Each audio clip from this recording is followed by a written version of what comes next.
Praise the Lord. ஏசப்பா ஒரு இடத்துல விதை விதைக்கிற உவமையை சொல்லிட்டு சீஷர்கள் அதற்கான அர்த்தத்தை கேட்கும்போது ஒரு வார்த்தையை ரொம்ப ஸ்ட்ரெஸ் பண்ணி ஏசப்பா சொல்லுவாங்க. நீங்கள் கேட்கிற விதத்தை குறித்து கவனமாக இருங்கள். லூக்கா 8:18. கேட்கிற விதத்தை குறித்து கவனமாக இருங்கள். எதை கேட்கிறது? தேவனுடைய வார்த்தைகளை கேட்கிற விதத்தை குறித்து ரொம்ப கவனமாக இருக்கணும். லூக்கா 8:12 பார்த்தோன்னா, சில விதை வழி அருகே விழுந்தது, அது கால்களால் அதான் வழிப்போக்கர்களால் அது மிதியுண்டப்பட்டது, மிதிச்சுட்டு போயிட்டாங்க. அதற்கு அப்புறம் பறவைகள் அதை எடுத்துருச்சு. ஆகாயத்து பறவைகள் அதை எடுத்துருச்சு. இது நம்ம ரொம்ப தெளிவாக கவனிக்கணும். மற்ற இடத்துல விழுந்த விதைகள் எல்லாமே முளைச்சிச்சு.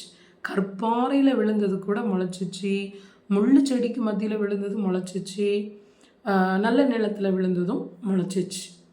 ஆனால் அந்த வழி அருகே விதைக்கப்பட்டது மட்டும் ஏன் முளைக்கலை அப்படின்னா, அதுக்கு இம்பார்ட்டனே கொடுக்கலை. அந்த வார்த்தைக்கு இம்பார்ட்டன்ஸே கொடுக்கலை. அந்த விதை விதைக்கப்பட்டிருக்கு, தன்னை நோக்கி வந்த வார்த்தைக்கு எந்த ஒரு ரெஸ்பான்ஸும் பண்ணலை. அது நிமித்தம் என்ன ஆகுது? அது மிதியுண்ணப்படுது. அதை மற்றவங்க மிதிக்கிறாங்க, அது அவமதிக்கப்படுது. அப்போ என்ன ஆகுது? அதை பிசாசு எடுத்துக்கிறான். அதே மாதிரி தான் வசனங்கள் நம்மளை நோக்கி வரும்போது நம்ம எந்த ரெஸ்பாண்டும் பண்ணாமல் இருந்தோம்னா அது அவமதிக்கப்படுதுன்னு அர்த்தம். பிசாசு அதை ஈஸியாக நம்மக்கிட்டேருந்து எடுத்துருவான். அதற்கப்புறம் எந்த விதத்துலேயும் அது நம்மளுடைய வாழ்க்கையில் கிரியை செய்கிறத பார்க்க முடியாது. ஸோ அதுதான் ஆண்டவர் தம்முடைய சீஷர்களுக்கு தெளிவாக சொன்னது. உங்களை நோக்கி ஒரு வார்த்தை வருதுன்னா கேட்குற விதத்தை குறித்து கவனமாக இருங்க. அதை அல்பமாக என்றோமா, அதை அவமதிக்கிறோமா, அதை பொருட்படுத்தாமல் இருக்கிறோமா, இது எல்லாமே ஆண்டவர் பார்த்துட்டே இருப்பாங்க.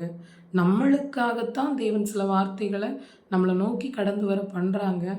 பட் நம்ம உணர்வில்லாமல் அதுக்கு அவமரியாதை கொடுக்கும்போது அது என்ன ஆகிடும் அப்படின்னா, அதில் உள்ள அந்த வார்த்தைக்குள்ளே இருக்கிற நன்மைகள் நம்ம வாழ்க்கையில் பலிக்காமல் போயிடும். வசனமாக இதை சொல்லுது. தேவன் சொல்கிறாங்க, நான் ஒரு காரியத்தை, நான் ஒரு வார்த்தையை அனுப்பினேன்னா அது தன்னுடைய வேலையை செய்யாமல் என்கிட்ட திரும்பாது அப்படின்னு சொல்கிறார். நம்ம அவமதித்தோன்னா அது நடக்காது. ஒரு வார்த்தை நம்மளை நோக்கி வருதுன்னா அந்த வார்த்தைக்குள்ளே ஒரு பவர் இருக்குது. நம்ம வாழ்க்கையை மறுரூபப்படுத்தக்கூடிய ஒரு காரியம் அதுக்குள்ளே அடங்கியிருக்கு. நம்ம ரெஸ்பாண்ட் பண்ணும்போது அது நம்மளுக்குள்ளே கிரியை செய்யும், நம்மளுடைய வாழ்க்கையை மாற்றும். இல்லைன்னா அது எடுத்துக்கொள்ளப்படும். ஸோ ரொம்ப பரிதாபம். கர்த்தருக்கே மகிமை உண்டாகும்.